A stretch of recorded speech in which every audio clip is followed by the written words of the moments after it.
want us young men to go out and work so they can sit on their ass and come to protests at 3 p.m. I mean, it's absolutely ridiculous. Get a job. Yeah, right? Like, why aren't these people working? Go home, get a job. Get a job.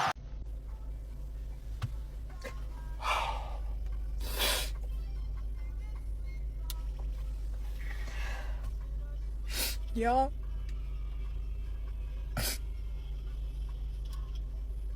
ICE. my boyfriend got detained by fucking ICE. He really got detained by ICE.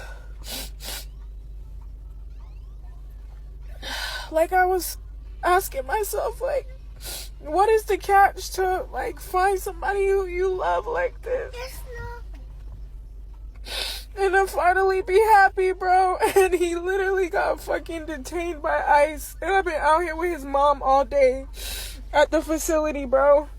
It's like a facility that is a trap. It was telling people who are like foreign and shit that they need to like come to this place about their papers. And they literally just took, so I just got in the car and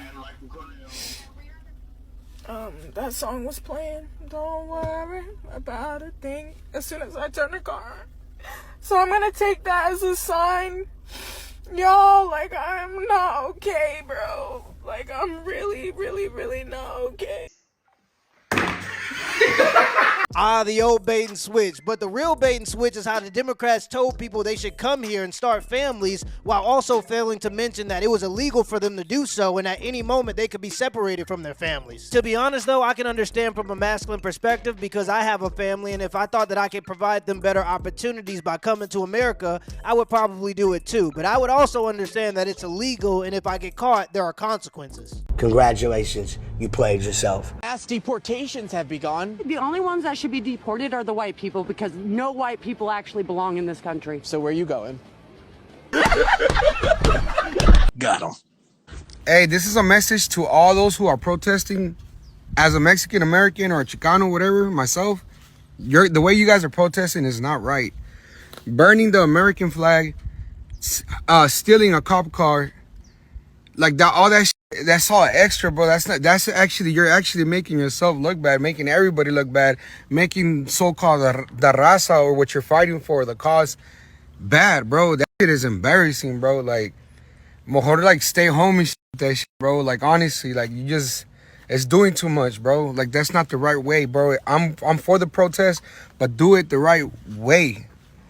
That's all I gotta say, man. Exactly, and I can relate to the Mexican Americans on this because there's a small minority of African Americans that get all the attention and they just embarrass us every chance they get on the world stage. Like, he's right, there's a right way to do it and a wrong way to do it. Like during the BLM movement, when Martin Luther King, Malcolm X, and Rosa Parks wanted to protest, you didn't see them burning down the buildings in their own neighborhood. When you burn down buildings in your own community or stop traffic so productive people can't go home or go to work, you're not making them empathize with you. You're just making them upset.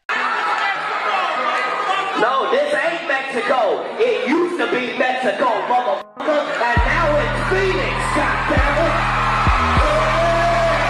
USA, USA, USA. I bet you don't leave here and go to Mexico, motherfucker. Motherfuckers think they can live in this country and then still be allegiance to another fucking country. If you love Mexico, bitch, get the fuck over there. Oh, say, can you see by the dawn's early light?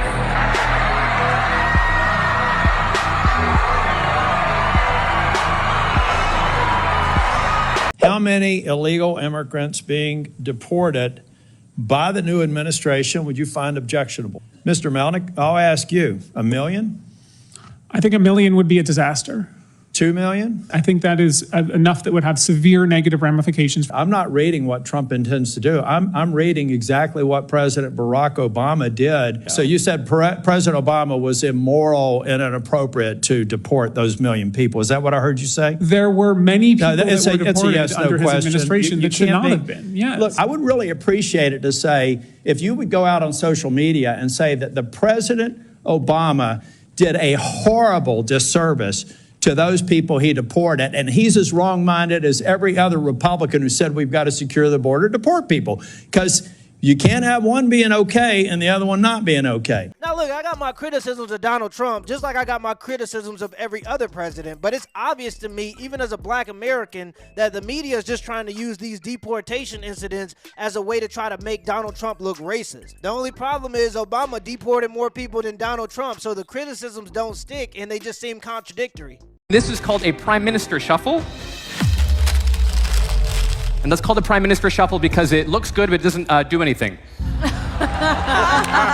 It's true, though.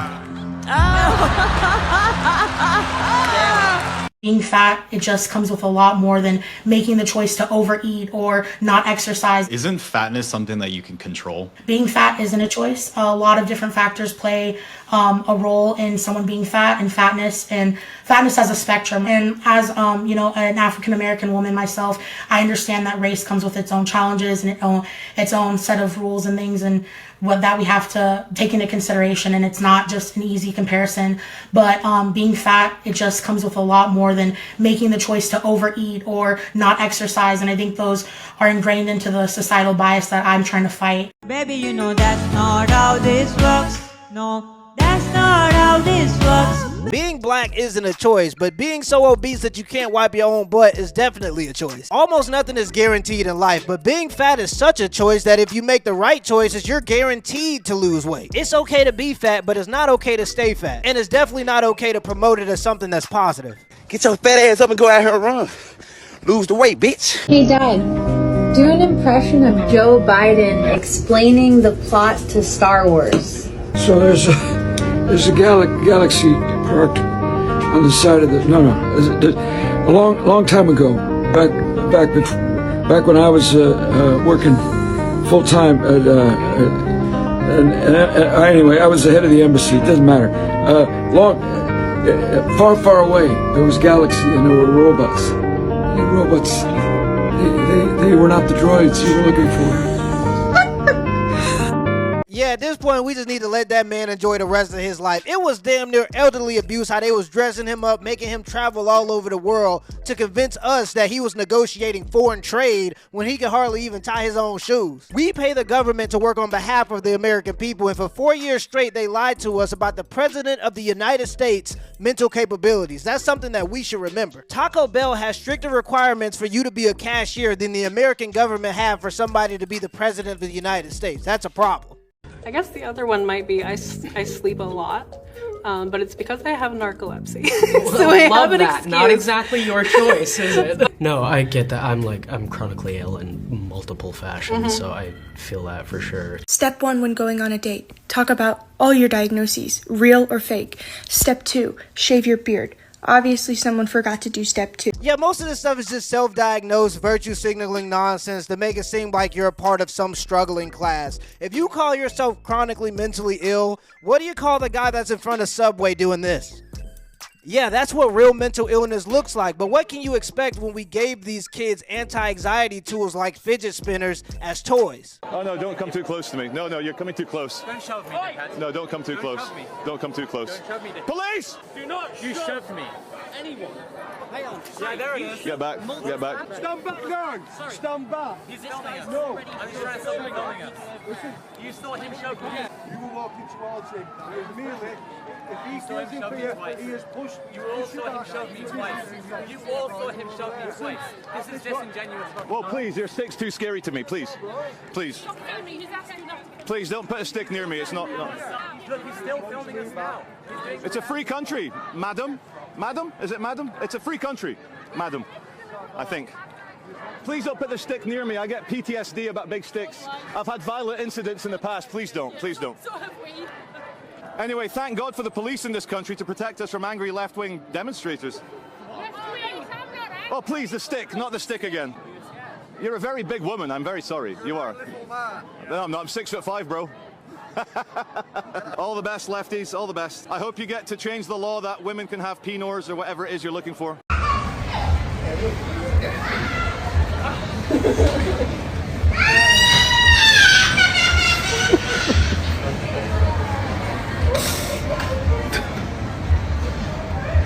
is why aren't there Native American restaurants all over the place? You know, why can't you go in a city like New York and find food from literally all over the world, but nothing that represents the land that you're standing on, especially indigenous culture? Oh my goodness, what are you complaining about? Just start a restaurant. Nobody's stopping you. $1 million was spent for transgender animal testing? Yes, and that's, I would say, is the floor, not the ceiling, because the information on federal databases is pretty incomplete. So you think we're going to find out that it was much more money than that for yes, transgender animal testing? Yes. Can you describe what exactly the American people's taxpayer dollars were spent on regarding transgender animal testing? Yeah, in a lot of these cases, they're involve mice, rats, monkeys who are being surgically mutilated and subjected to hormone therapies to mimic female to male or male to female gender transitions, gender affirming hormone therapies, and then looking at the biological, psychological, and physiological effects of the gender transitions, looking at the effects of taking vaccines after you've transition these animals from male to female or female to male, looking at the size of their genitals changing after you've put them on estrogen or testosterone therapies to transition them. And in the case that the example the chairwoman gave, there was a $1.1 million grant to give female lab rats testosterone to mimic transgender male humans and then overdose them with this party drug to see if animals who were taking female animals taking testosterone were more likely to overdose on the sex party drug than animals who were not taking testosterone. The craziest part is he said $241 million is the floor, not even the ceiling. But if I send $600 to my grandma via Cash App, the government has to know about it. And the only reason we even know about this is because there's a bunch of far-right conspiracy theorists that overtook the government and now want them to be transparent about how they're spending our money. If you upset about Elon Musk and Doge exposing how the government has been spending our money, you have to be mentally ill. Let me know in the comments below if this video was a W or L, and give me the HBO special. That's a brother out special. Hit the like and the subscribe button for more content. Till next time.